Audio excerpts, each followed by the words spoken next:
2 belts. Sometimes I want 3, sometimes I want 4. But you can say you want 50 million and 60 million and have no belts. Fuck a belt, because they collect this. I don't know what my belt's at. I don't know what my belt's at.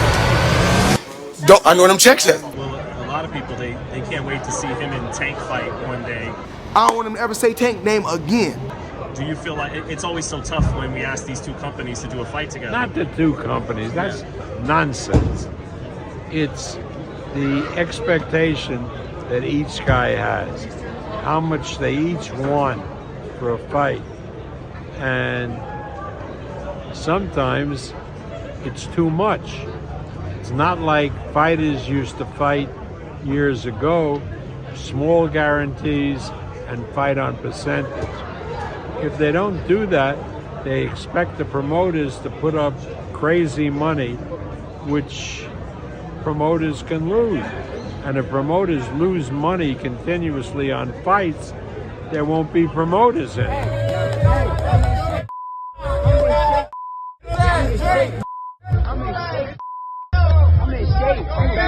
Yeah, I think that his tactic is he want to bring me to him and try to catch me with a punch. But I may be talking a bunch of right now, but I'm focused on the fight.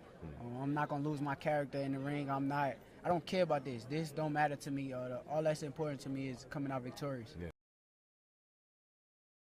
You love Devin, my guy.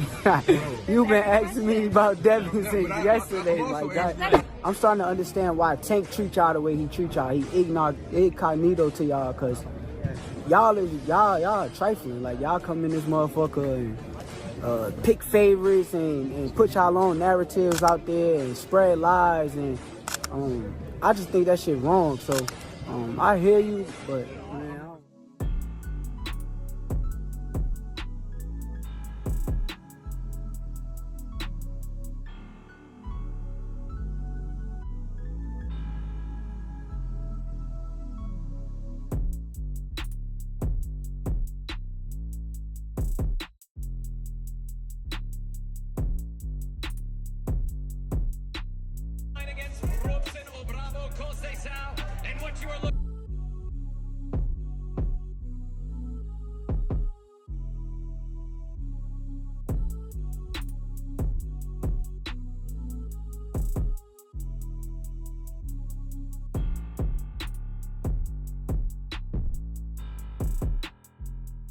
I apologize to my fans. I apologize to everybody if I had a bad performance. If y'all felt I could have did more, I did too. So sorry.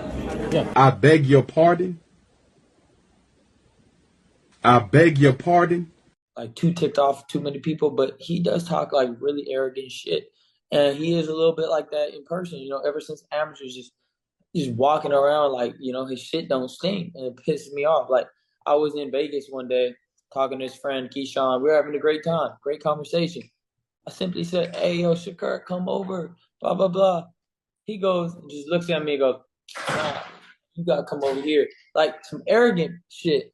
I'm like, bro, what is? But Shakur, that guy will put anybody to sleep outside the ring, not inside the ring, because that's like he's the most boring fighter in the history of boxing. And they could say whatever the fuck they want. They could hype him up and all that stuff, but I really feel bad for him because there's no way they could put him on pay-per-view. He can't sell a fight.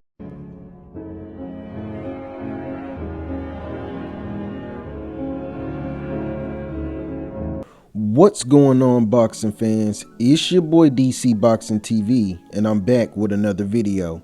Of course, you guys know this past week, November 16th to be exact, Shakur Stevenson had one of the most controversial fights of all time. Of course, you guys may know information came out that Shakur kind of had an off game. It wasn't what a lot of people expected him to get in the ring and do. I felt like Shakur could have been a lot more better, but it's time to go a little deeper than what we thought we would possibly had to do. Of course, you guys know Shakur Stevenson is signed to Top Rank, aka Bob Arum. Now, Mr. Bob Arum and Shakur, they seem as if they're on the right track, but from the promotion, from everything that they was doing up until the actual fight, it doesn't look like there's too much love given within the process of trying to put one of your greatest fighters on a network. Of course, you guys seen that Terrence Crawford, Floyd Mayweather, and Andre Ward walked out Shakur Stevenson. So what was the problem? Why didn't we see the big showdown fight we were promised to see that Thursday? Even though a lot of people had to work the next day, even though a lot was going on that week, even though we're on our way to Thanksgiving. Not to mention, we have David Benavidez up the street. But let's get back on topic. Could this have been Shakur Stevenson possibly going up against Bob Arum? Because with all due respect, Shakur versus De Los Santos, it definitely wasn't the fight we were expecting. It seems like the fight is happening more outside of the ring than what actually went on in the ring. Now you have people like Ryan Garcia, Devin Haney, Gervonta Tank Davis, and the list goes on, giving their input on what they feel as if wasn't the best fight of this year. In fact, it's possibly one of the worst fights of this year. But whose fault is it? Is it actually Shakur Stevenson's fault? Me personally, I don't think so. I'm going to put it all in the promoter's hands. Bob Arum, Top Rank.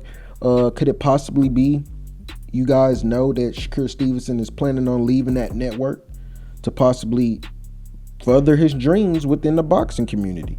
I mean, if you guys aren't going to promote these fighters and do a good job, why not let us promote the fighters and do a good job? Obviously, as you can see, Shakur is going through a lot of backlash. You know, a lot of people that was here yesterday, they aren't here today. And I got a problem with that, because if you guys are going to be a fan of a fighter, it shouldn't matter win, lose, or draw. He came out, he got the win, he got the WBC belt, and now he's going up. Now, a lot of people are trying to compare Shakur Stevenson fight with the hand fracture or whatever, allegedly, to Gervonta Tank Davis fight when he went up against Pitbull Cruz. And I'm just here to say this. Those were two different fights, okay? We seen a lot of action in one, and we didn't see too much action in another. Now, one thing that I can say that stood out to me about the fight was Shakur Stevenson's defense. Okay, if his plan was to come in there, make sure none of those hard shots was landed on him, I can say he did a good job with that. He kind of controlled the distance within the ring. He worked the jab. He didn't throw too much of his left hand, but he showed up to fight. He did not back down, not one time. And also Santos, he came to fight. You know, he wasn't too scared of the defense clause that Shakur has. Did Shakur have a puncher's chance? Maybe, but you know, we didn't see his hands fly. One of the most low rating punches fight I've ever seen in my life. Like, we didn't see no slugging, nowhere near until we got to like the 8th round, you know. So me personally, I can't hold this fight over Shakur Stevenson's head. Did I expect him to do better than what he did? Of course I did. This is DC Boxing TV. You know, we expect to put on great performances, but just like a great performance has to be talked about, one of the least great performances has to be talked about.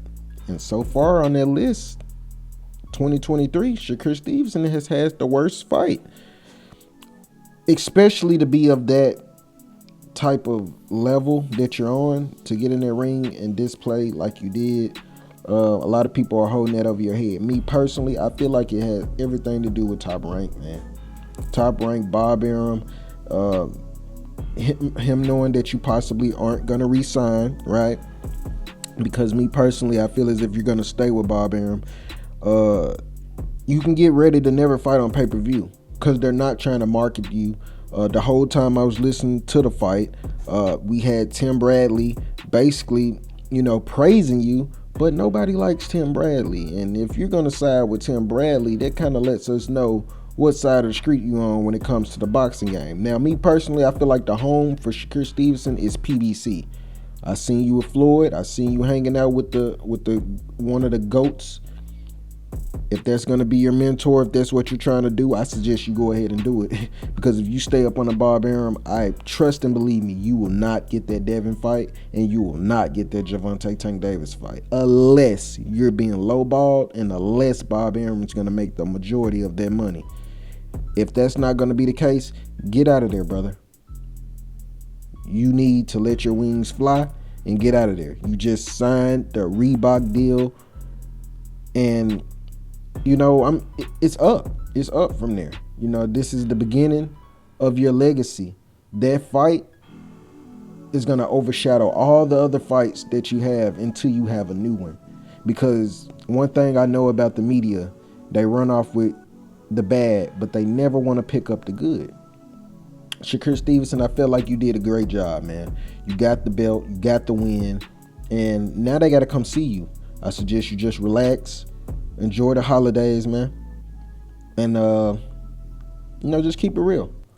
You know, a lot of people want to know the real story on what really happened. If you guys know, drop it down in the comments and let me know what you guys really felt like happened.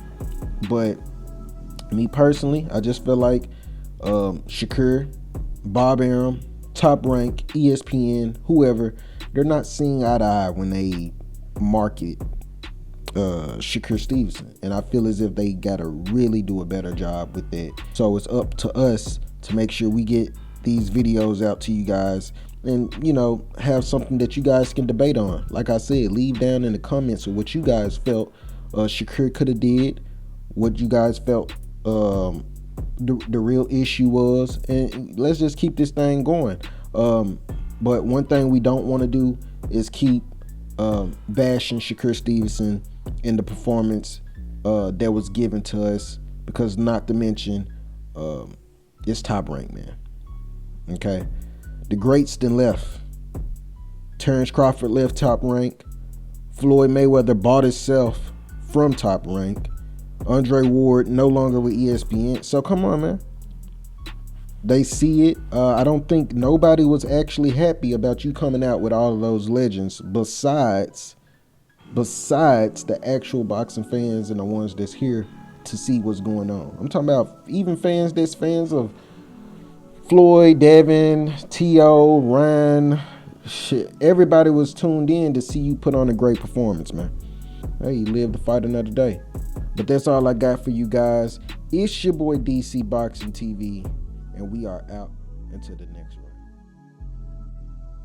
Work, champ. Easy work. About to start smoking shit. None of you niggas at 35 want this shit. Trust me. You bad motherfucker. I beg your pardon. I beg your pardon.